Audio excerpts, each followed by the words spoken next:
en virtud del tiempo, comencemos.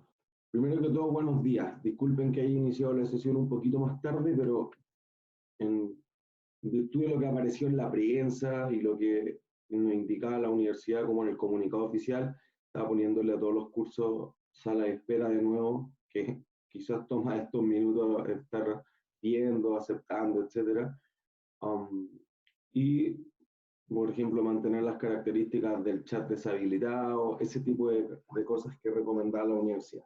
O ustedes puede ser lo mismo, ojalá no hayan tenido que estar en esos cursos que hubieron algunos conflictos no menores. ¿Sí?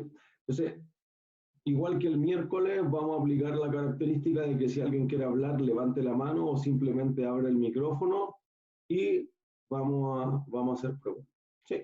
Lo que nosotros vamos a hacer esta clase, y digamos, yo creo que el medio bloque al menos de la del miércoles, es pasar la parte un poco teórica de cómo uno podría separar o distinguir ciertos costos que podrían o no podrían ir hacia los inventarios. ¿Sí? Entonces, esta idea que teníamos en el control del costeo por absorción y el costeo variable es algo que queremos discutir. ¿Sí? Entonces, lo que queremos ver es qué costos se consideran dentro del producto o son del periodo, qué sistemas de costeo pueden utilizarse para presentar el estado de resultados, FIFO, promedio ponderado, LIFO, otro. Analizar los incentivos indeseables que podría tener el costeo absorbente y el costeo variable, cómo podría solucionar esos incentivos que tienen los gerentes, y entender que podríamos presentar el estado de resultados bajo dos formatos al menos, margen bruto y margen de contribución, pudiendo presentar otros más, margen directo, margen del segmento, margen primo, etcétera, etcétera, etcétera. Eso es lo que deberíamos lograr hacia la clase del miércoles. Entonces, ¿por qué deberíamos entender esto? Que deberíamos decir, mira, cuando nosotros decimos cuánto le costó a una constructora, por ejemplo, el terremoto de 2010 de Chile, o sea, cuánto tengo que restituir a una familia, a muchas familias, por tener una construcción defectuosa. Esa es la lógica de nuestro curso, manufactura. Podría ser que ese inventario, porque esos departamentos son para la empresa un inventario, tienen ciertos costos. Uno podría decir, absorbió todos los costos, o si no, no, mira, tiene más bien un costo marginal, porque las constructoras tienen algunos costos que no son menores, que son fijos, arriendo de maquinaria, depreciación, etcétera, etcétera, etcétera.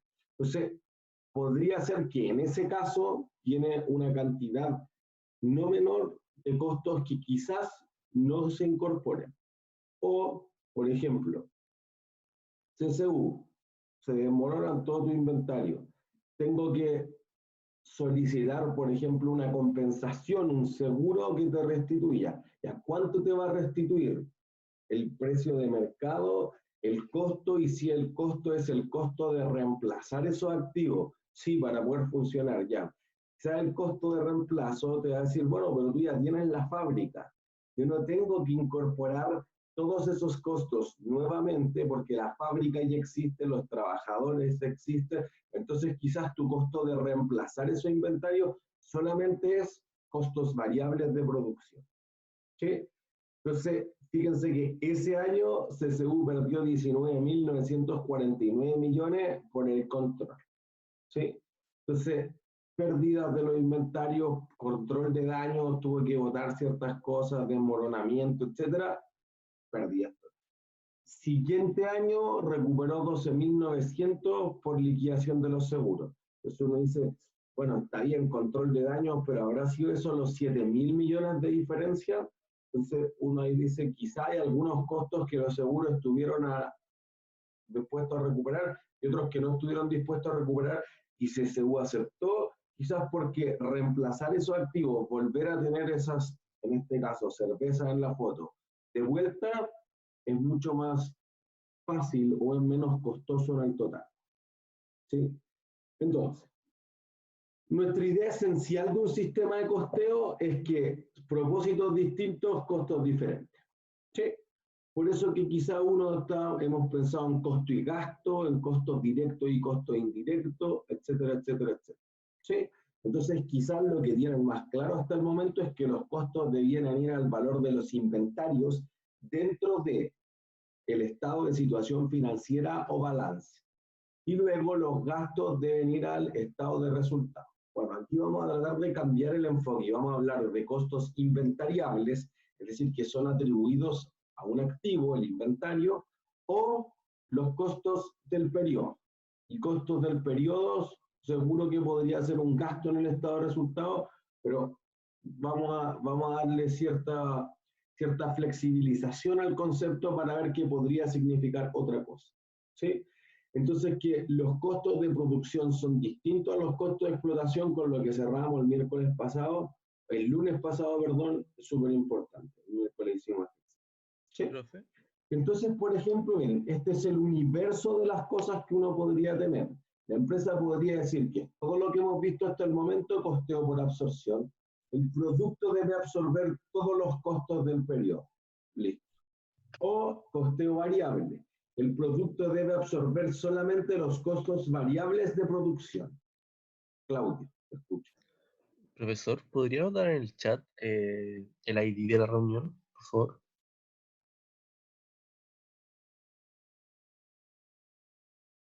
Habilitado. Ya, gracias.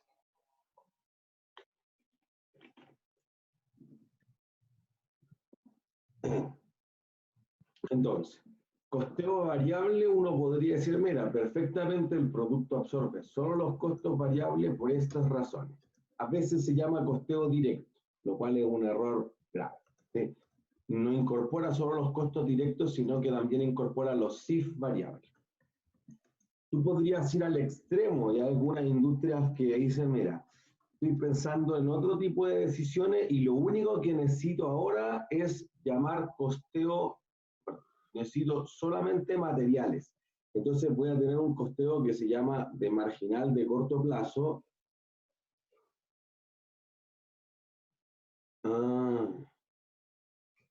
El ID. Déjame ver el ID de la reunión. Wait. Denme un segundo.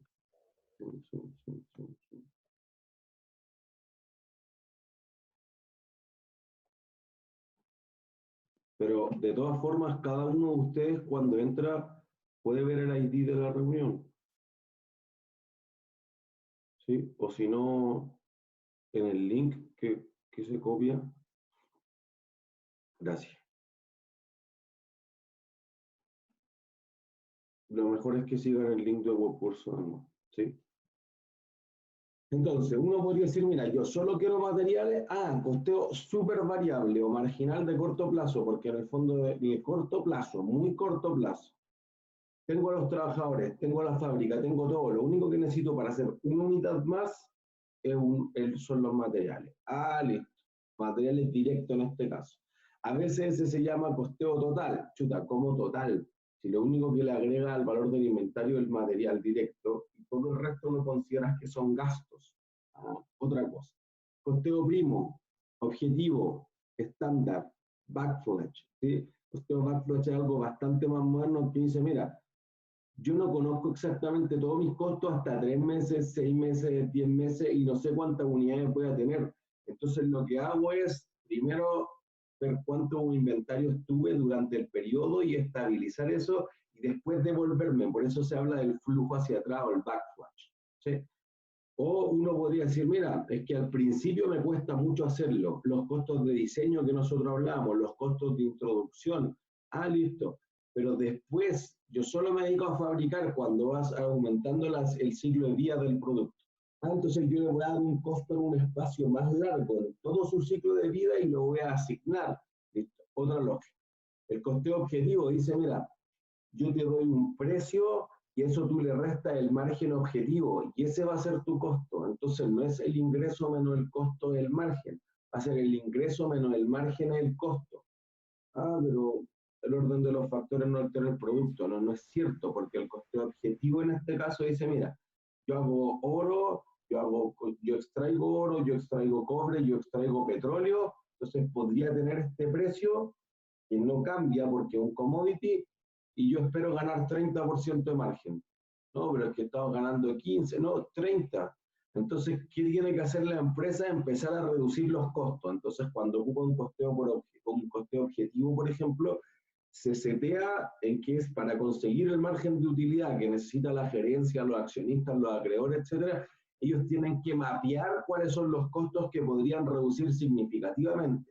Para eso, entonces, lo que la empresa va a tener es que va a utilizar todas las armas posibles para ver qué costos se pueden disminuir y qué costos no se pueden o son evitables e inevitables. Y tratar de, en los evitables, llevarlo al mínimo posible. ¿Sí? Distintas ideas de costos para distintas situaciones que uno podría tener. ¿Sí? Entonces, aquí explico la mayor parte de eso. Nosotros nos vamos a concentrar en costeo por absorción y el costeo variable. ¿Sí? Entonces, miren, aquí yo quise hacerlo gráficamente, qué costos debería incorporar o no del producto de los 4 ítems que nosotros hemos visto. Material directo, mano de obra directa, CIF variable, CIF fijo. ¿Cuáles de esos ítems van a incluirse dentro de el producto? ¿Sí? Si es costeo por absorción, los 4 ítems se deben incluir. Todos. El producto literalmente absorbe todos los costos. Pero si es costeo variable, ya fíjense que, voy a rayar acá, en vez de ser parte del producto, ya los CIF fijos pasan a ser del periodo.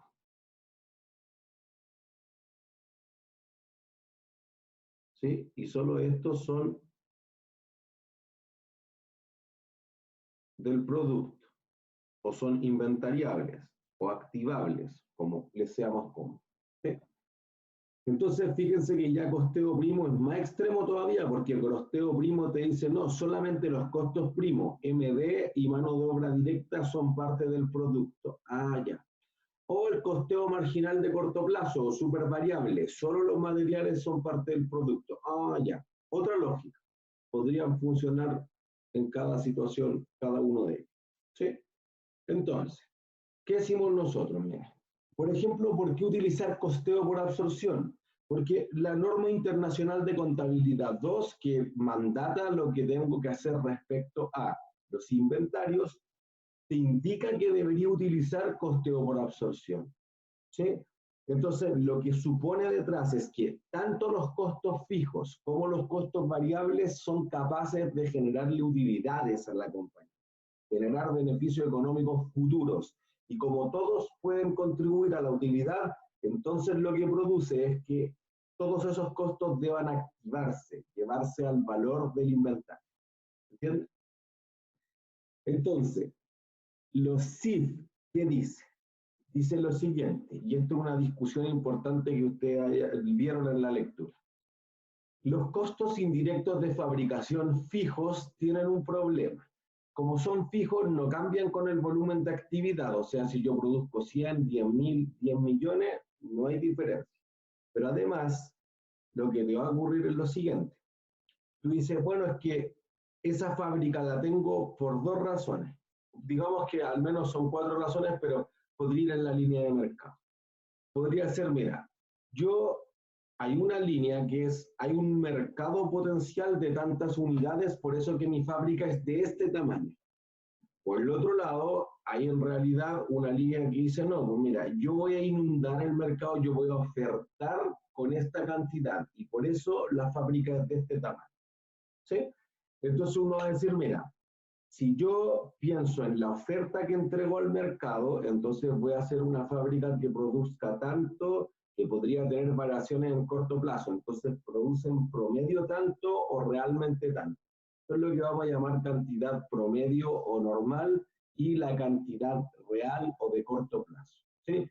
Eso es lo que la empresa oferta. Pero tú podrías decir al revés, no, pues lo que yo oferto no es exactamente el tamaño de la fábrica que yo hacer. Si hay más mercado, yo debiese ser capaz de satisfacer toda la demanda. Ah, ya. Entonces, si es así, lo que uno debería decir, no, construye una fábrica más grande. Ah, ya, si yo lleno las bodegas, si los trabajadores están todo el día, si las máquinas nunca fallan, capacidad ideal. Pero eso podría no ser así.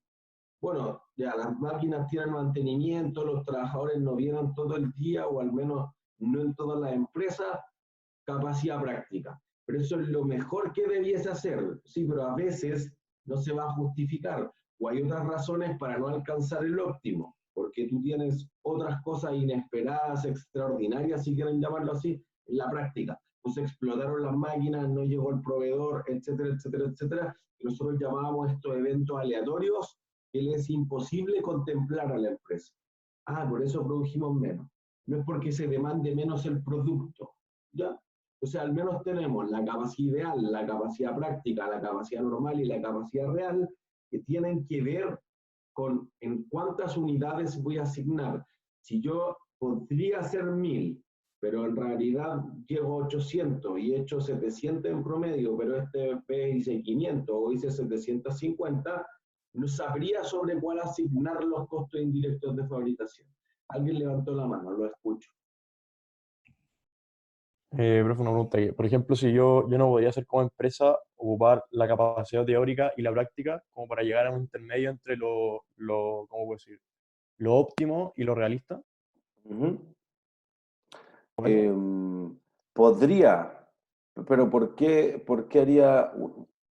Podría llegar al medio, no viene a mi mente un ejemplo de una empresa que lo haga, eso no quiere decir que no se haría, ¿sí? Pero lo que sí es que en ese caso uno lo que esperaría es que hay una filosofía detrás. Entonces, si tu filosofía está orientada a mejorar los costos, a mejorar la utilidad, a mejorar los procesos de fabricación, entonces probablemente la capacidad óptima es como tu target, tu objetivo. Si en realidad tú dices, no seamos prácticos, si nunca hemos llegado a eso, aquí vamos a estar asignando en unas unidades que quizás son inexistentes, entonces la capacidad normal es lo tuyo. Ya, gracias. Sí. ¿Alguien más iba a hacer una consulta? No puedo ver. Claudio.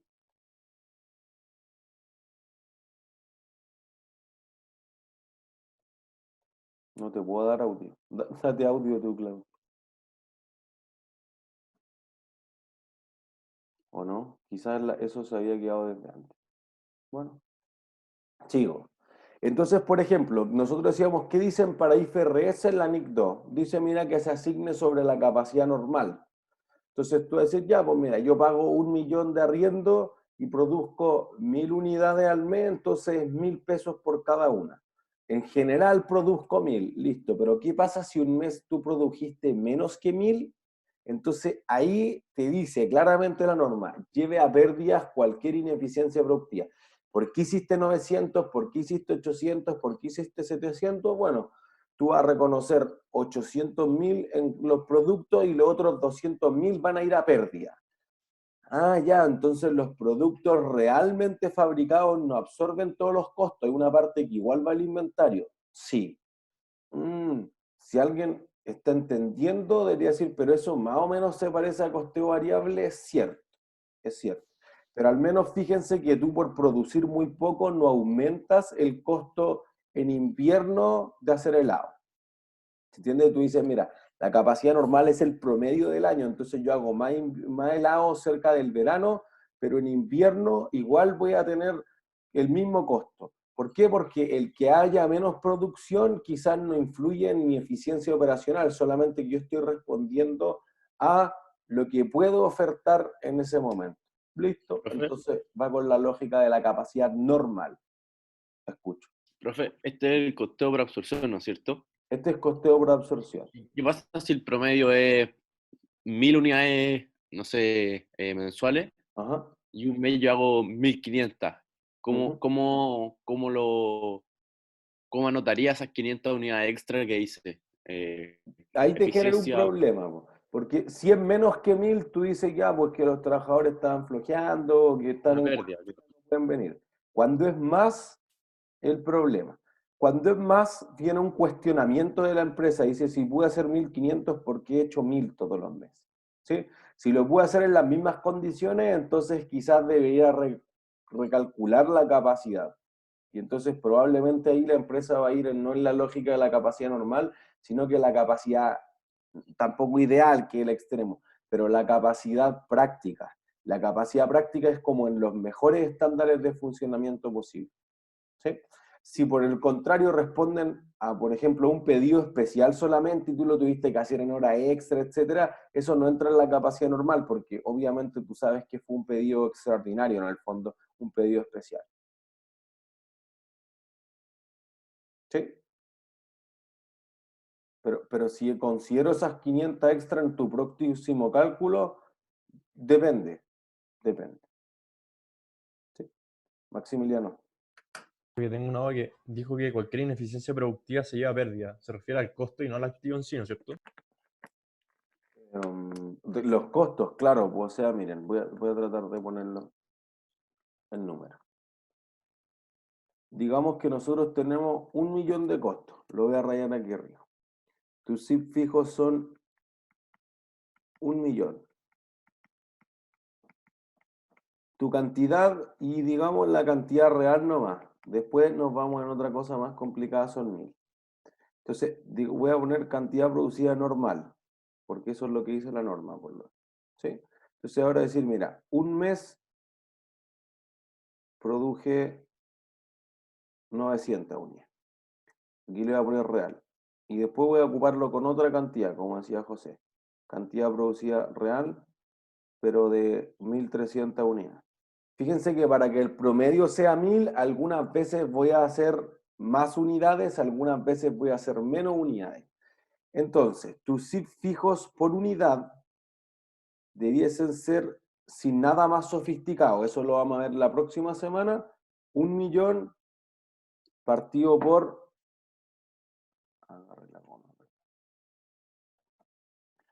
1 millón partido por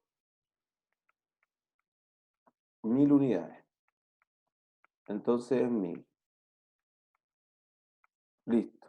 Entonces fíjense que en el caso de que yo tenga esta cantidad de fabricación,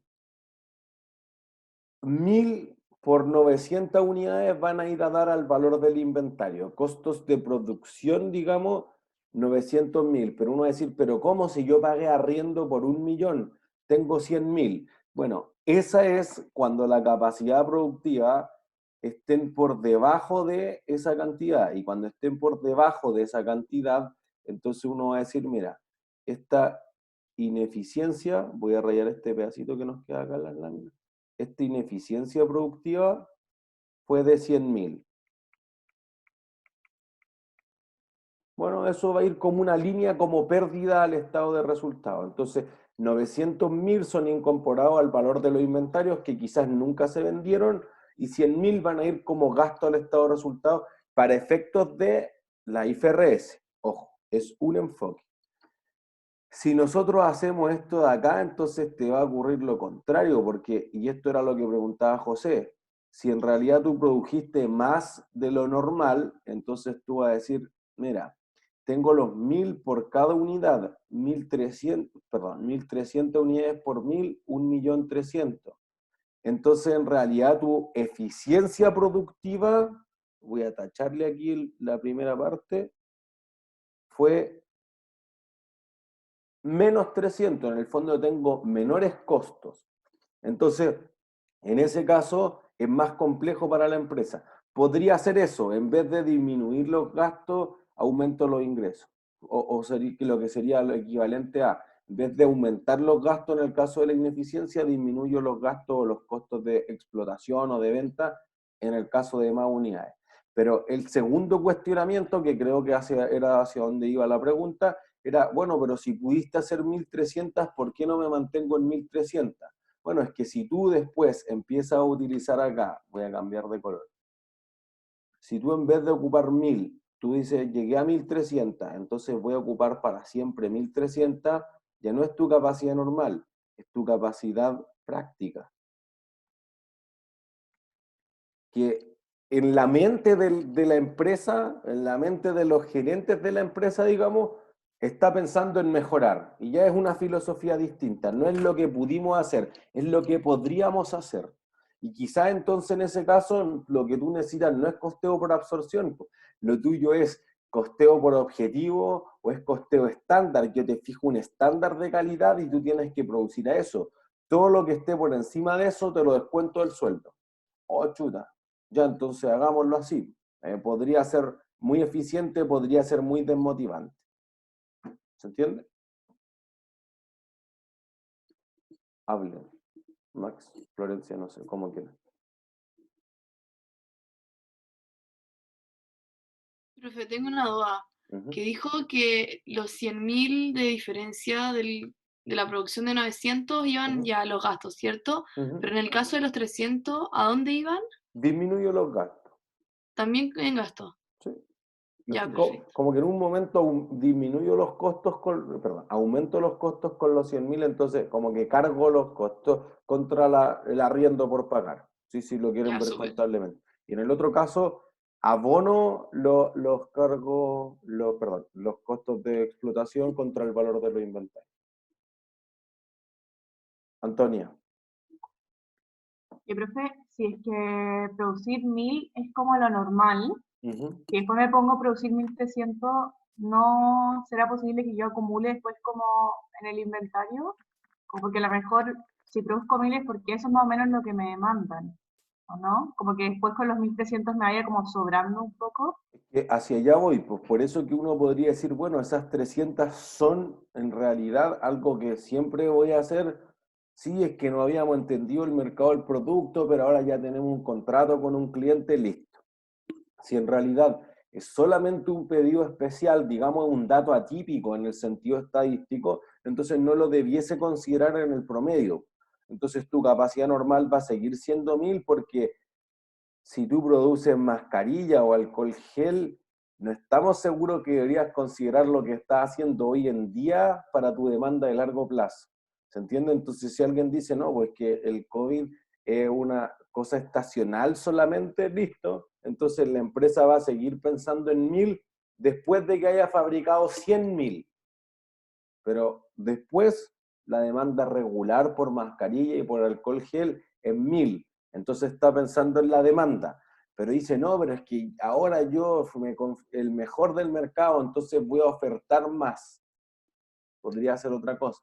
Por eso fíjense que no es que aquí haya una receta, inclusive que IFRS es más normativo, pero no hay una receta porque en el fondo es, miren, es lo mismo que le pasa a Zoom. Zoom no estaba preparado para tener 200 millones de usuarios.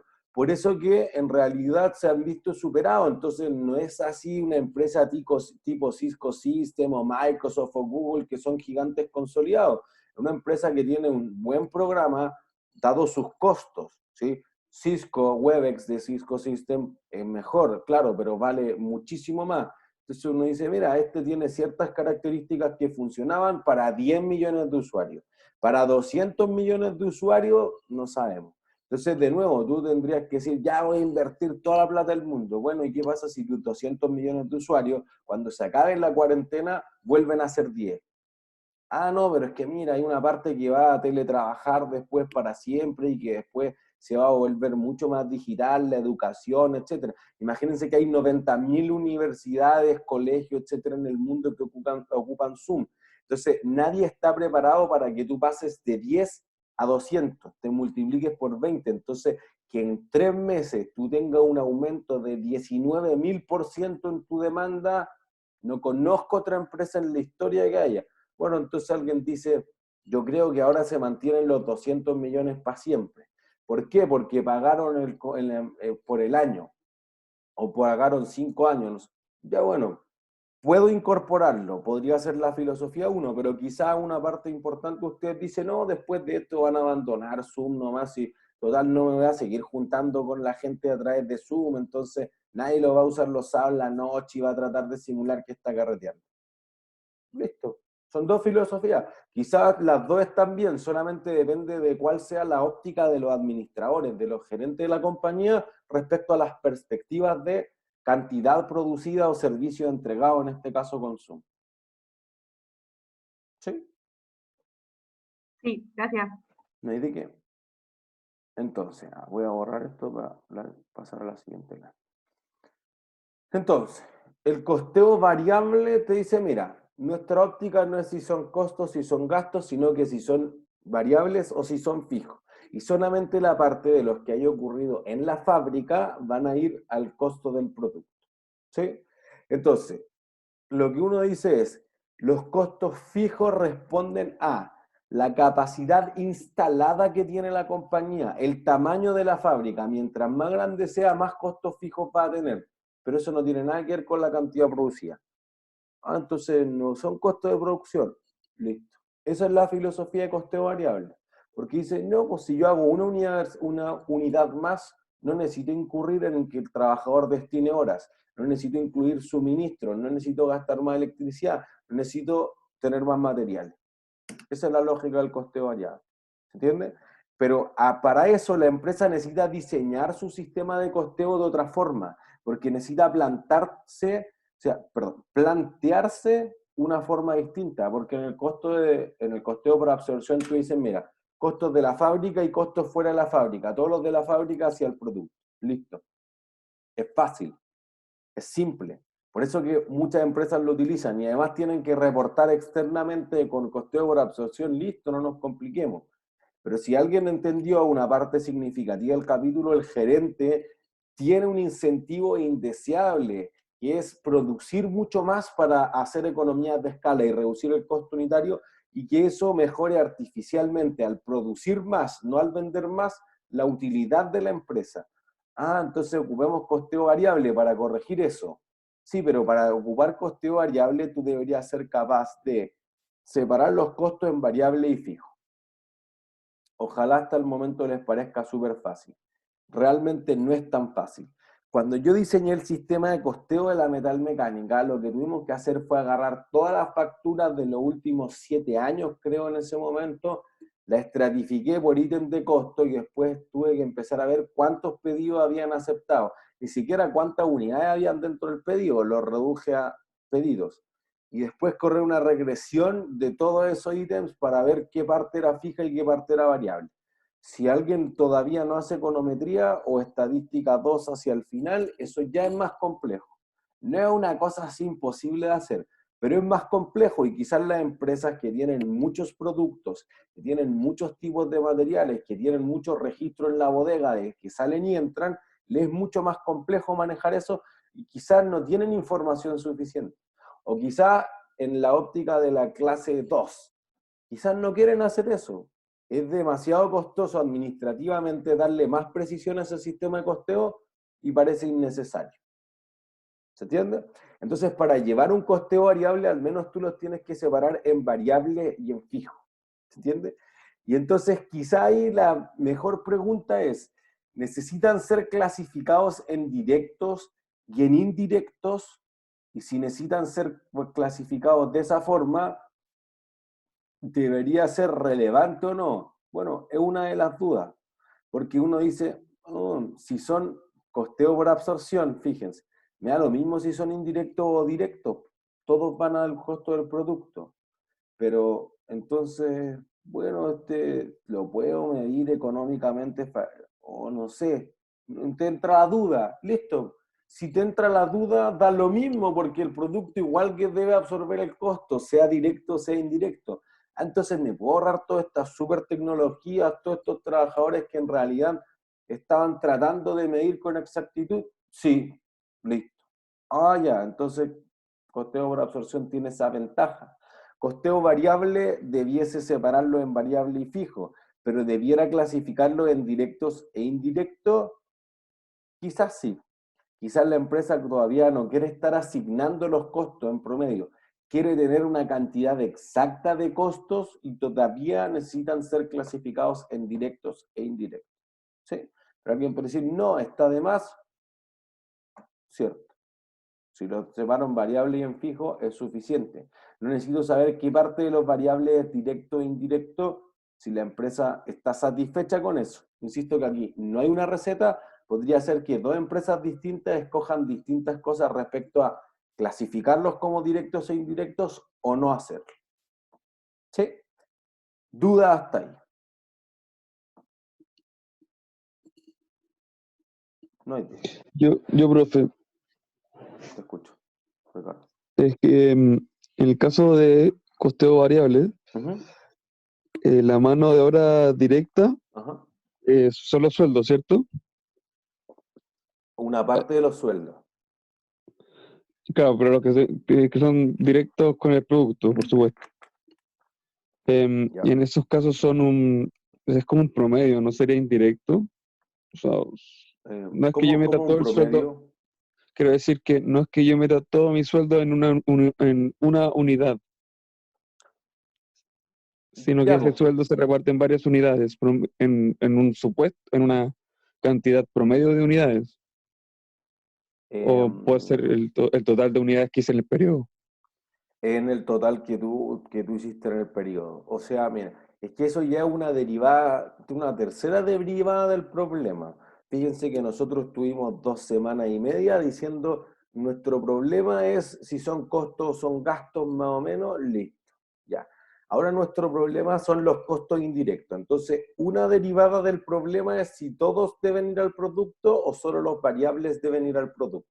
Entonces, ya tu problema es con los SIF y dices, ¿incorporo los SIF fijos y los SIF variables o solo incorporo los SIF variables? Pero tu segunda derivada del problema es eso. Y eso es lo que vamos a ver la próxima semana. ¿Cuándo reconozco los SIF? No sé, pues, porque miren, yo sé que hemos consumido electricidad haciendo esta clase, pero ¿cuánta electricidad consumí? No tengo ni la menor idea. Ah, ya, entonces, ¿cuándo voy a saber? Cuando llegue la cuenta.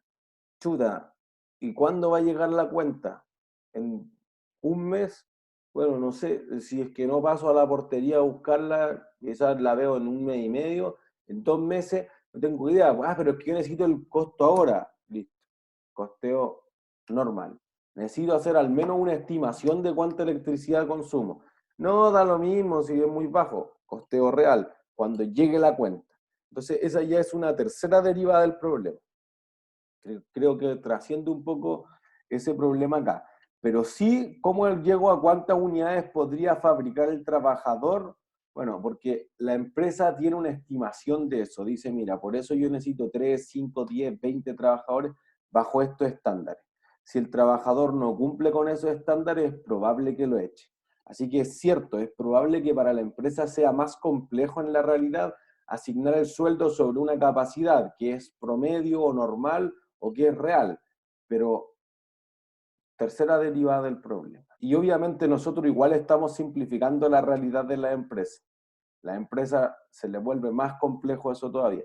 Pero sí, cada empresa dice, mira, esta persona puede llevar tantas cuentas o puede hacer tantas unidades, etc. Entonces, si yo necesito 1000 unidades fabricadas y con 5 trabajadores me alcanza porque cada uno hace 200, está bien.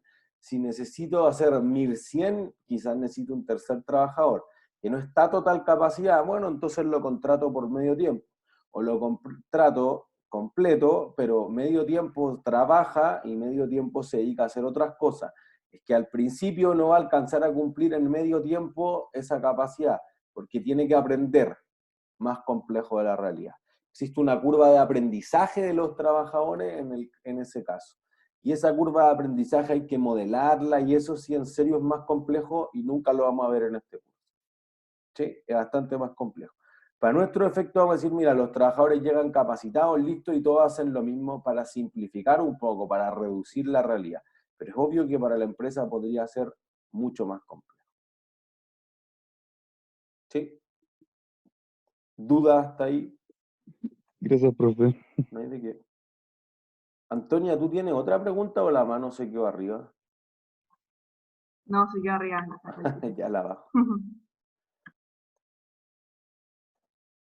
Ignacio. ¿Ya no? Mano equivocada. Listo. Seguimos entonces. Entonces, lo que Perdón, trata profe, de... Perdón. estaba hablando muteado. Sí. Dale, te escuchamos. El texto de salida que no todos los costos variables son inventariables, únicamente los de fabricación. Entonces, Claro. ¿cuáles serían estos no inventariables?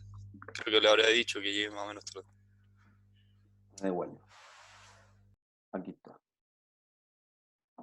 Costeo variable dice que los costos variables de producción, o sea, material directo, mano de obra directa, y SIF variables son costos del producto.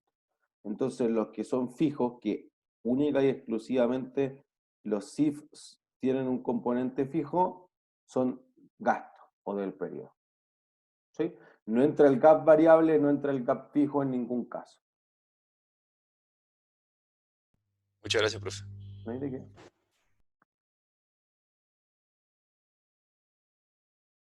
Entonces, el costeo para... Alonso, te escucho.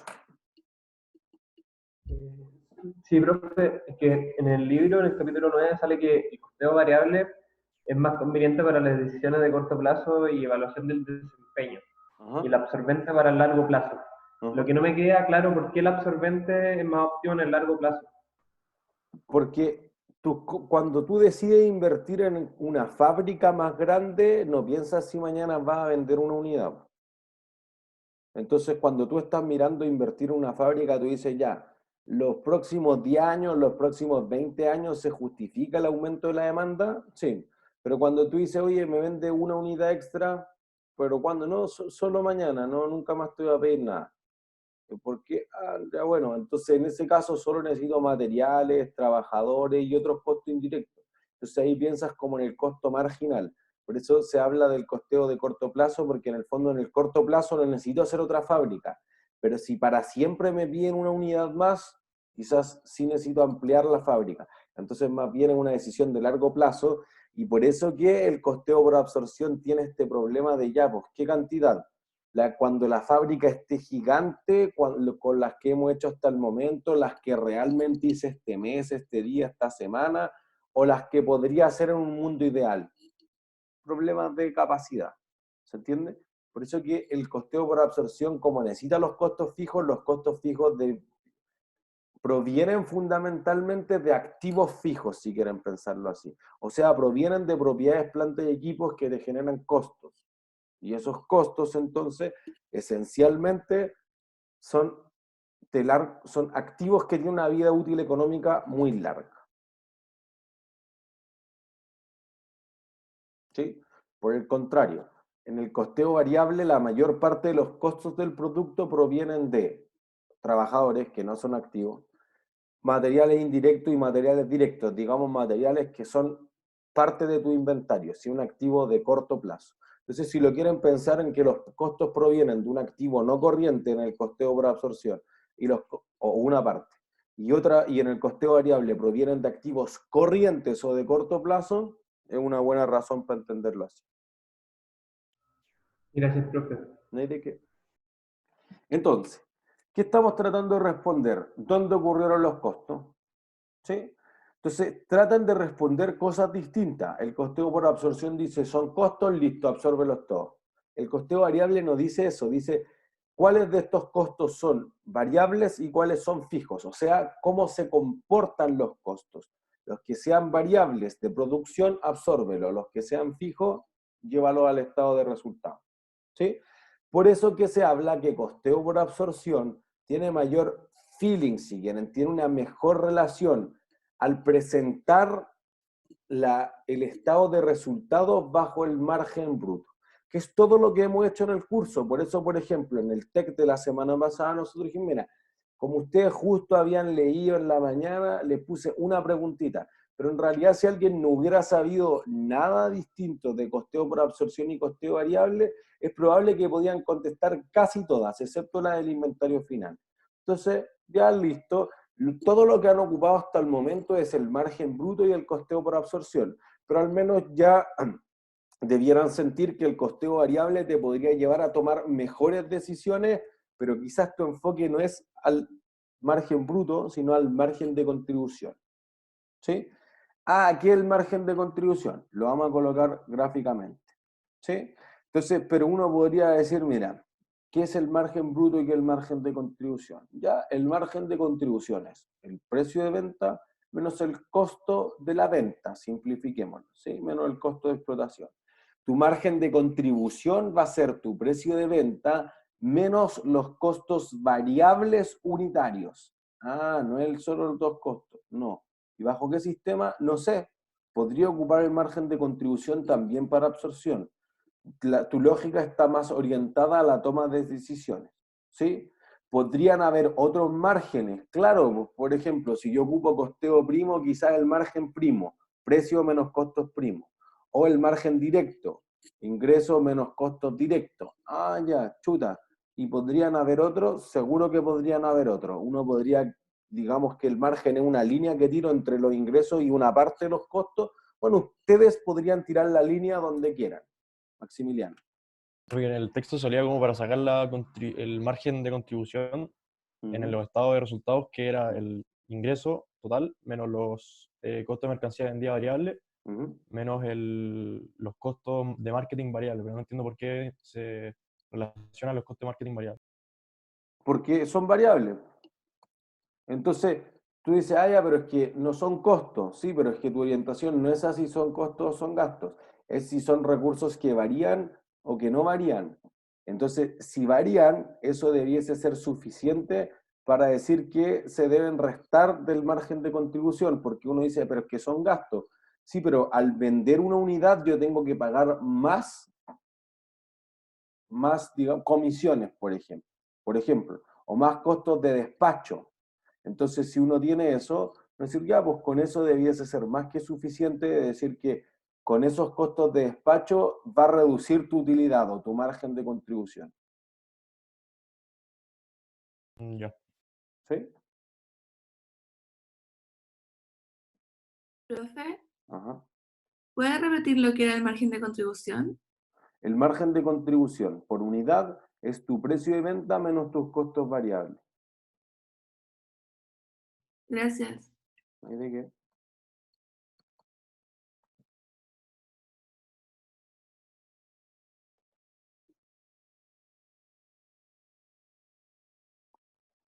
Entonces, miren, les voy a... Acá está.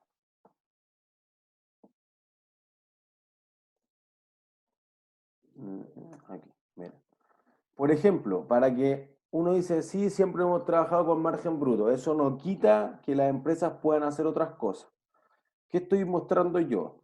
Tenemos Empresa Nacional de Petróleo, Chile ENAP. Entonces tengo la refinería de ENAP. Ahí si alguien va a la rotonda de Concón, ahí están las mayores plantas de la refinación, listo. Entonces, estados financieros, que te dice, mira, yo tengo el estado de resultados con el margen bruto, porque eso es lo normal hacia afuera. Perfecto. Pero quizá a nosotros nos importa ver otras cosas. Nos importa ver el margen primo total, que corresponde a los ingresos propios de los productos, menos el costo de la materia prima.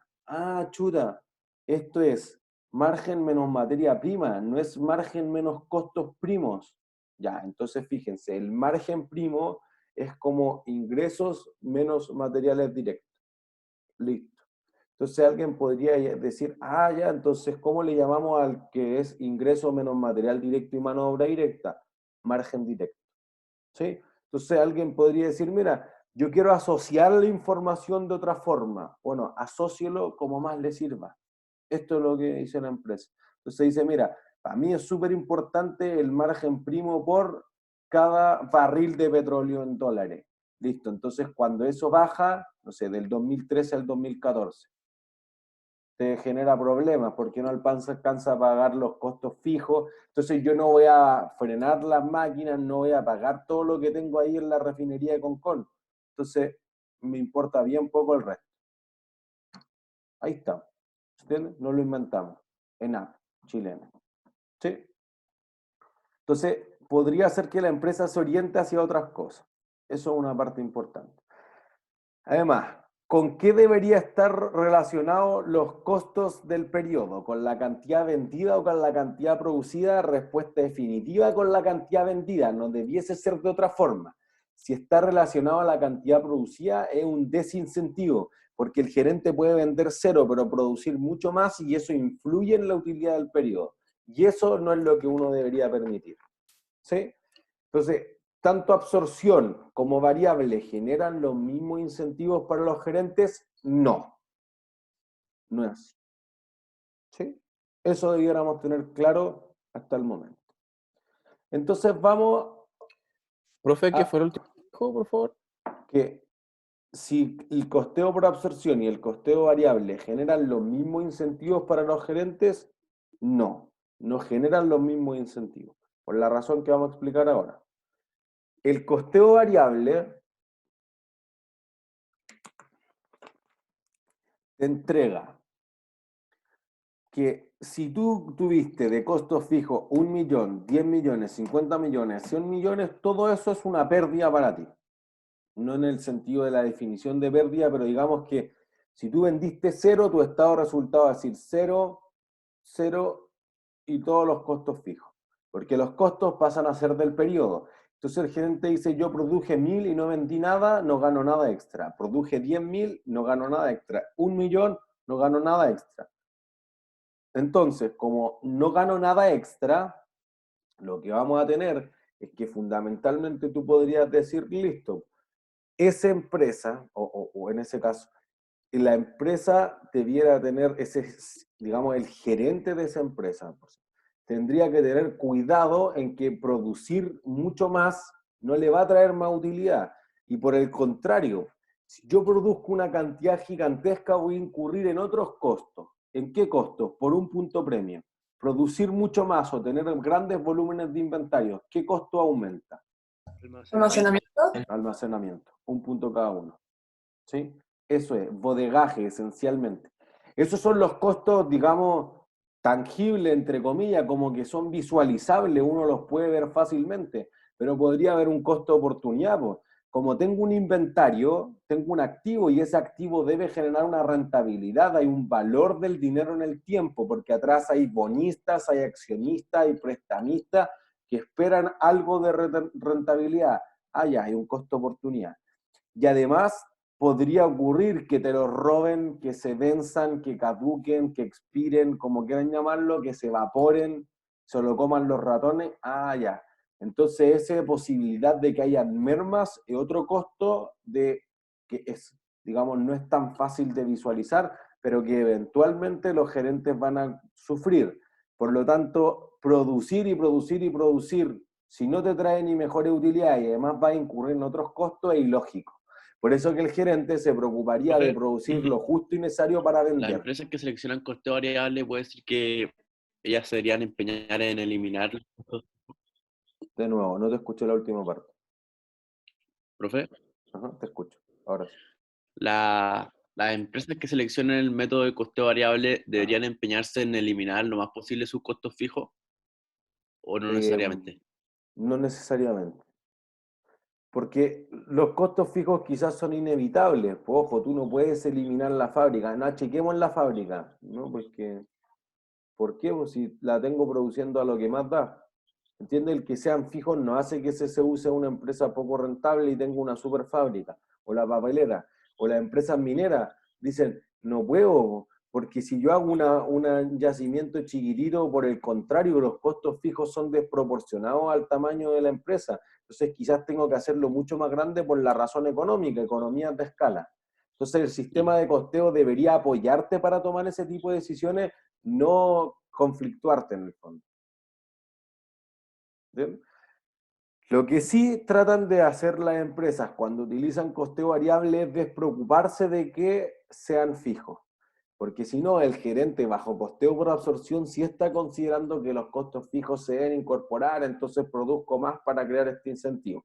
Ojo, también lo que nosotros hablamos, lo que dice el libro, es que como que los gerentes estuvieran preocupados todo el día de eso. Es probable que no sea así, pero es uno de los flancos, de los posibles problemas que va a tener el gerente en malos tiempos. En buenos tiempos quizás no le preocupa, en malos tiempos podría ser así. ¿Sí? Entonces, sí quizás el lado positivo es que están mucho más enfocados en reducir los costos variables por unidad para que aumente el margen de contribución por unidad. Eso sí que sí. ¿Sí? Entonces, los administradores podrían estar incentivados a incurrir en mayores costos fijos o asignar costos fijos para obtener precios más altos. ¿Se entiende? Entonces, por eso que, por ejemplo, tú dices, ya, pues, ¿saben qué? Yo te pago el margen, el costo más 50% de margen. Ah, listo, súper bueno. 50% de margen, ¿qué representa? No sé, pues todos los costos. Bueno, pero entonces si me costó 100, yo gano 50. Pero si me costó 200, gano 100. Si me costó 1000, gano 500. Listo. Ah, entonces mejor mientras más altos sean mis costos, más alto es. Entonces, por ejemplo, las empresas de defensa que tienen contratos con el gobierno, con los estados en el mundo en general, tienen que asignar una parte de sus costos. Pues entonces tú dices, mira, ya yo te compro las casas sociales que vamos a hacer, los departamentos sociales. Esas viviendas sociales te las voy a comprar a un 30, un 40, un 50% de costo y esto va por licitación, etcétera, lo dice la ley. Perfecto, pero eso podría generar que tú digas, ya, pues, pero tú tienes una grúa de la empresa. ¿Y cuánto? No, pues todo lo ocupé para tus casas. ¿Seguro? Yo lo vi 10 días acá y los otros 20 días del mes, no sé dónde estuvo la grúa, podría haber estado en otro proyecto que no es las casas sociales que te va a adquirir el Estado. Entonces, en ese caso, podrían haber incentivos a asignar a ciertos proyectos, a ciertas órdenes de trabajo o a ciertos tipos de productos más costos, porque la política de precio de esos productos es margen más costo, perdón, costo más margen, ¿sí? Entonces, podría haber un incentivo, ¿sí? Entonces, ¿costeo variable te podría ayudar a tomar decisiones de ese tipo? Sí, te podría ayudar muchísimo en ese sentido de tomar mejores decisiones de no producir de más, no asignar costos o asignar costos que sean de una forma razonable, porque los costos indirectos de fabricación variables todavía deben agregarse, pero de una manera mucho más racional. Al menos digamos que no es perfecto, pero reduce notablemente los incentivos perversos que tiene el costeo por absorción. ¿Sí? ¿Duda hasta ahí? ¿No? Avanza. Entonces, el costeo variable podría ayudar a los gerentes en la toma de decisiones. Se concentran solamente en los costos incrementales y no en los que han sido comprometidos o están hundidos en la otra lógica. ¿Sí? Costeo por absorción todavía tiene sus ventajas. Primero, el que te exige IFRS, lo mostramos, ¿sí? Yo ahí citaba la cantidad normal, etcétera, todo lo que dice la NIC 2. Entonces uno dice, bueno, en vez de tener costeo por absorción para presentar externamente y tener costeo variable para internamente, eso es tener dos sistemas de costeo muy caros. Si tengo absorción, tengo solo uno, ¿sí? Segundo, no tiene esta complejidad que yo decía al principio de que separar los costos variables y los costos fijos, porque eso te va a llevar a un problema, ¿sí? Entonces, uno tendría que tener claro ahora, ¿con qué debería estar relacionada la utilidad del estado de resultados? Con la cantidad vendida. Ojalá que no con la cantidad producida. ¿Con cuál se relaciona según costeo por absorción? Con ambas, y ahí el problema. ¿Qué estimación se debe realizar para distribuir los costos fijos de fabricación? La cantidad. Ahí están tus desventajas. ¿Se entiende? Entonces, es decir, cantidad real, normal, práctica, ideal, etcétera, etcétera, etcétera. Ignacio. Ups, te puse silencio. Ahí sí, perdón. Ya, una pregunta. Por ejemplo, para un mall, ¿podría ser como conveniente tener un costeo no variable, el otro, se me olvidó el nombre? Absorción. De absorbente, porque en el fondo va a tener costos fijos, como por ejemplo, a lo mismo. Imaginémonos que tiene que ir amortizando una deuda que tiene por haber construido el mall todos los años. Ya. Entonces, es un costo fijo en el fondo que sí le genera beneficios futuros porque a la vez va a estar arrendándole las tiendas a otras marcas. Por ¿Sí? dar un ejemplo. Sí, o sea, ¿podría ser conveniente hacer ese costeo? Pero que existan los costos fijos, ¿por qué lo haría? ¿Por qué haría ocupar costeo por absorción? Porque no veo el por qué eso lo ayudaría. Porque uno diría, como eso lo pago todos los años, igual es un gasto para la empresa. Ojo, quiero sí, clarificar ciertas cosas. Pero es un costo fijo que efectivamente les genera beneficios futuros. Bueno, claro, perdón, ahí sí, esa filosofía es costeo por absorción, entonces si el gerente del mall piensa así, debiera ocupar costeo por absorción. Ya, y otra cosa, como toda esta lógica que estamos viendo opera exactamente igual para todas las empresas que, da lo mismo, producen valga la redundancia, un producto o que igual que las que entregan un servicio. Sí, diría que al menos esta parte no difiere para producto y servicio. Entonces, si estamos pensando en una clínica, por ejemplo, todavía está pensando, oye, el costo de tener todas estas instalaciones, ¿debo agregarla a cada uno de los servicios o simplemente ya existía el pabellón y entonces todos estos costos que son fijos van a ir al estado de resultados? Pero en ese caso es menos útil el sistema de costeo variable o los incentivos que tienen el costeo por absorción indeseable se reducen mucho, porque en un servicio la cantidad producida es igual a la cantidad vendida, porque no se pueden inventariar. Entonces, como es menos útil, quizá en el fondo da lo mismo complicarse de más para una empresa de servicio. Ya, perfecto, eso quería saber. Gracias, profe. Mire que, un detalle, cuando hablamos de la amortización de la deuda, ojo, eso no es un costo. Los intereses de la deuda son un costo, pero los intereses de la deuda son un costo financiero y nosotros, al menos por efectos de este curso, hemos llegado en el estado de resultados hasta la línea de la utilidad operacional. Ojo. Pero sí en el sentido del MOL, otros costos como la seguridad, como la limpieza de los baños, etcétera, porque ahí tu volumen de operación de ese servicio es la cantidad de metros cuadrados arrendados. Entonces uno podría decir, chuta, por los guardias no estoy seguro, podría ser que mientras más grande sea el mall, más guardias necesito, costo variable, no costo fijo. ¿Sí? Entonces quizás el mall tiene costos que en principio parecen fijos, porque no, pero le pago el mismo sueldo a todos. Sí, pero esa no es la definición de costo fijo. O costos fijos sí los de limpieza. Mira, si tengo 2 tiendas más, 2 tiendas menos, tiene los mismos baños, los mismos pasillos, el mismo personal, ya listo. Podría eso ser la diferencia, ¿sí? Solo para no dejar pasar eso. Entonces, mire, esto es lo que nosotros estamos diciendo.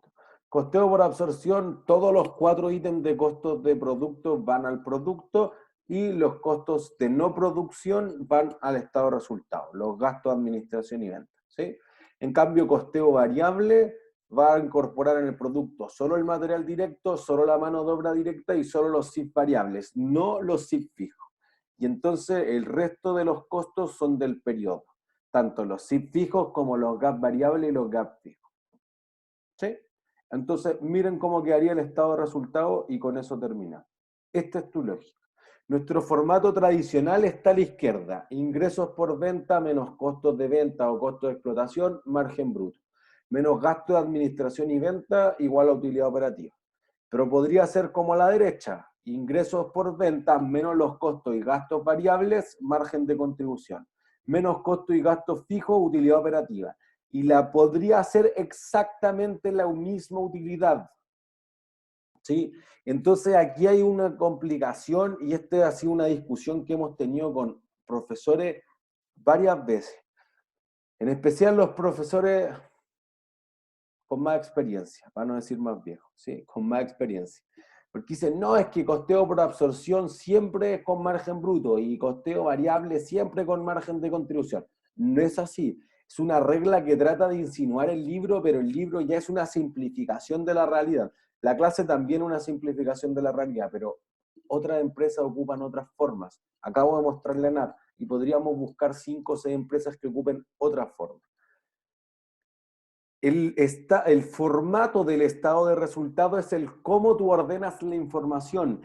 Y el cómo ordenas la información, lo que contiene es lo que tú quieras. No cambia la información. Tú dices, mira, 100 menos 50 menos 20 me da 30 de margen. Pero si tú me dices 100 menos 30 en margen X, menos 20, menos 50, entonces, puedes llegar a la misma utilidad. No cambio el monto. Entonces digo, mira, los materiales, la mano de obra directa y los SIF, pero si yo digo los SIF, la mano de obra y los materiales, da lo mismo. El orden de los factores no altera el producto final, que es la utilidad operativa. Lo que hace es cambiar el margen, que es una línea más arriba o más abajo dependiendo de los costos. Por ejemplo, en contabilidad 2, nosotros partimos el curso y decimos, mira, tú puedes presentar el estado de resultados bajo el formato por función, que es el que tenemos ahí, el margen bruto, hacia arriba los costos de producción, hacia abajo los costos de no producción. O podría ser por naturaleza. Tu ítem de costos son materiales y repuestos, son trabajadores y sus beneficios sociales, son depreciación y amortización de intangible, o son otros costos. Ya. Entonces, por naturaleza, un formato distinto. Aquí es exactamente lo mismo. Es la misma información que cada uno pone las piezas en orden distinto, llega al mismo resultado, pero hace un corte, una línea en el margen bruto o el margen de contribución que es distinta. Pero la utilidad sería la misma. ¿Qué va a cambiar el monto de la utilidad operacional? El sistema de costeo. Por eso fíjense, y con esta es la parte que terminamos. Miren, acá lo hice y le puse todas las flechas que encontré para que a alguien no le vaya a quedar la duda. Si yo ocupo a la izquierda el costeo por absorción, cada uno de los costos va multiplicado por la cantidad vendida. Entonces, fíjense que en el estado de resultado solamente voy a tener el costo unitario de cada uno de los ítems multiplicado por la cantidad vendida. Si fuera costeo variable, entonces solamente los costos variables de producción van multiplicados por la cantidad vendida y el resto va a ser todos los del periodo, o sea, la unidad, pero el unitario, por la cantidad producida. Eso hace la diferencia. La diferencia o la única diferencia entre costeo por absorción y costeo variable está en los SIF fijos unitarios. Por eso, si quieren, ahora me parece que debieran ser capaces de entender la última pregunta, o capaces de entender bien, quizá en el TEC también la entendieron y bienvenido sea, pero cerrar la idea, vayan a la última pregunta del TEC 1 y fíjense qué dice. El costo era 900, pero los costos fijos de producción por unidad eran 400 pesos. Entonces el costo variable es de 500 pesos. La única diferencia entre costeo por absorción y costeo variable está en los SIF fijos. No hay otra diferencia, por eso que yo remarqué infinitas veces esa línea. ¿Se entiende? Ahí es donde van a variar. Todo el resto de los ítems son exactamente igual. Las ventas, los gastos y los costos variables de producción. ¿Sí? Si tu enfoque no es el margen bruto, es el margen de contribución, entonces fíjense, es mejor todavía porque en ambos casos el MD, la mano de obra directa, los SIF variables y los GAP variables dependen de la cantidad producida. Entonces, al depender de la cantidad producida, multiplico por lo mismo, independiente que ocupe costeo por absorción o costeo variable. Así que el margen de contribución es exactamente el mismo. ¿Dónde van a diferir? De nuevo, en los SIF fijos. ¿Y qué difieren los sistemas de costeo? No la forma en la que presento la utilidad. ¿Sí? Entonces acá multipliqué por la cantidad vendida en costeo por absorción, solo para preparar el estado de resultado, porque el resto de esos SIF fueron a dar al inventario. Y en el costeo variable tengo el total, o multiplico por la cantidad producida. ¿Sí? Esa es la diferencia fundamental. ¿Dudas?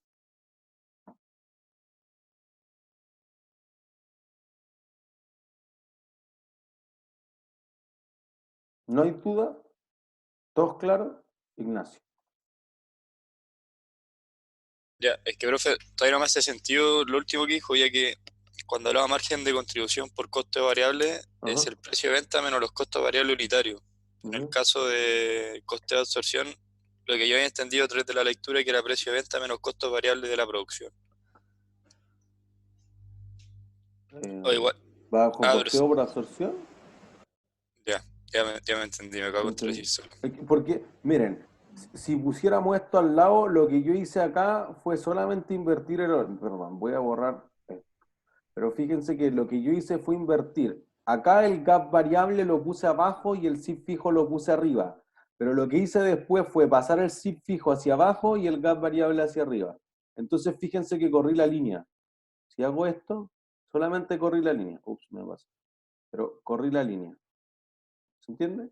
Entonces, no cambié el número, cambié la línea. Lo mismo en el costeo variable, ahí sí cambia la línea porque hay otra filosofía detrás, pero de nuevo, para presentar el margen bruto o el margen de contribución, solamente corrí la línea al lado derecho. Ahí. Corrí la línea, listo. Alguien va a decir, es que si yo ocupo el margen de contribución tiene más sentido con costeo variable, es cierto. Por eso es lo que vamos a hacer, pero no quiere decir que yo pueda ocupar costeo variable y margen bruto y costeo por absorción y margen de contribución. Uno es el sistema de costeo por un lado y otro es la forma en la que presento la información. Eso hace la diferencia. Alguien había levantado la mano, creo. Sí, yo, pero era con respecto a una pregunta de la lámina anterior. La lámina anterior, me devuelve. ¿Qué tan anterior? ¿Acá? Esa, la primera. ¿Con qué debería estar relacionada la utilidad del estado de resultado? Solo con la cantidad vendida. Y según costeo por absorción, no es solo con eso, pues con cantidad producida y con cantidad vendida. Entonces, ahí está el problema.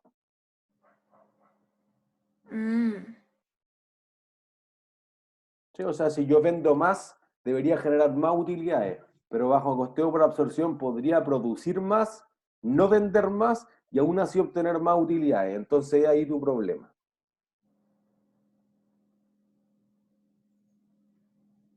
¿Sí? Sí, y con variables sería solo vendida. Sí, por eso que ahora es mejor para la toma de decisiones, porque te deja de te deja de estar pensando en la cantidad producida, te lleva solamente a enfocarte en la cantidad vendida, que es lo que contribuye a la utilidad en el largo plazo, en el fondo. Ya. Gracias. María José, tú habías levantado la mano también. Sí, profe, tengo una duda en cómo yo sé cuándo debo usar margen como de contribución y cuándo el margen bruto. Va a depender del enunciado, ¿no? Bueno, un ejercicio sí, en la vida cuando quiera. O sea, yo creo que hemos llegado a un consenso amplio con los profesores de use el que quiera, lo que les sea más cómodo. Al menos en mi ejercicio, los que vamos a resolver el miércoles van a ver la ayudantía, están todos los formatos. Haga el que le sea más cómodo. No hay como una regla. Esa es la gracia de este curso, que no hay una regla. ¿Sí? Ya, gracias. ¿Alguna otra duda? ¿No? ¿Todos claros? Perfecto, entonces que estén súper bien. Chau, chau. Chao, profe, gracias. Chao, gracias. Chao, que estén bien. Chao, profe. Chau, chau. Chao, profe, muchas gracias. No hay de qué. Chau, chau, que estén bien.